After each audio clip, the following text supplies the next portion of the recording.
សួស្តីបងដែលមានតម្រូវការប្រភេទម៉ៃតែបងជាពិសេសបងដែលតែងតែធ្វើវីដេអូជាប្រចាំលក់អនឡាញឬក៏ធ្វើវីដេអូធ្វើ content ឬក៏ធ្វើវីដេអូតាម YouTube ផ្សេងឬក៏យកទៅបង្រៀនអនឡាញអីហ្នឹងឬក៏ live Facebook live អីយើងអាចប្រើបានណាបងប្អូនសម្រាប់ម៉ៃហ្នឹងណាថ្ងៃហ្នឹងខ្ញុំសូមណែនាំបងប្អូនពី model ជាភេទ microphone wireless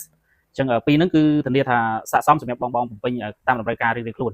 ឥឡូវនេះខ្ញុំមកបង្ហាញម៉ូតទី1បងប្អូនម៉ូតទី1ជាប្រភេទគេមានប្រអប់បែបហ្នឹងប្រភេទហ្នឹងដូចសាកនៅខាងក្រោយហើយប្រអប់បែបហ្នឹងយើងបើកមកមានម៉ៃពីរគ្រាប់ហើយនឹងឧបករណ៍សម្រាប់ជាប់មួយទូរស័ព្ទយើងហើយយើងអាចប្រើជាមួយម៉ៃហ្នឹងគេមកจาก9ម៉ៃហ្នឹងគេមកបែបគេមានប៊ូតុងសម្រាប់បើកបិទមួយហើយនឹងកន្លែងស្រូបសំឡេងអានេះជាភេទដៃឆក់បងប្អូនដៃឆក់យើងដាក់ខាងក្នុងអាវក៏បានដាក់ក្រៅអាវក៏បានវាឆក់អញ្ចឹងហើយយើងអាចគៀបក៏បានទៀតអាហ្នឹងមានពីរ option ល្អមែនទែនបងមុនហ្នឹងហើយមុនហ្នឹងធានាតម្លៃធូរថ្លៃជូនទេបងយកទៅប្រើទៅធានាទាំងគុណភាពនិងតម្លៃជូនបងសម្រាប់ model ទី2ហ្នឹងគេអាប់ដេតមករូបរាងថ្មីបែបហ្នឹងបងរូបរាងគេតូចច្រឡឹងអញ្ចឹងអាហ្នឹងគេមកជាមួយនឹង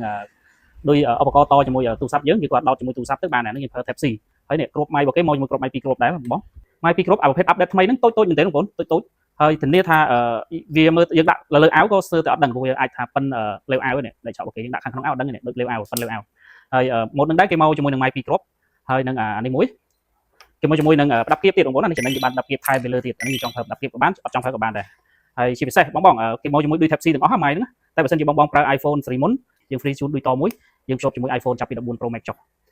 អរគុណច្រើនបងប្អូនបើសិនជាបងប្អូនត្រូវការម៉ូតមួយណាបងប្អូនអាចឆាតសាកសួរព័ត៌មានបានណាព្រោះបងប្អូនតាក់ទងឥឡូវមកយើងមានចុះតម្លៃ 50% និង free សេវាកម្មដឹកជូនភ្លាមៗណា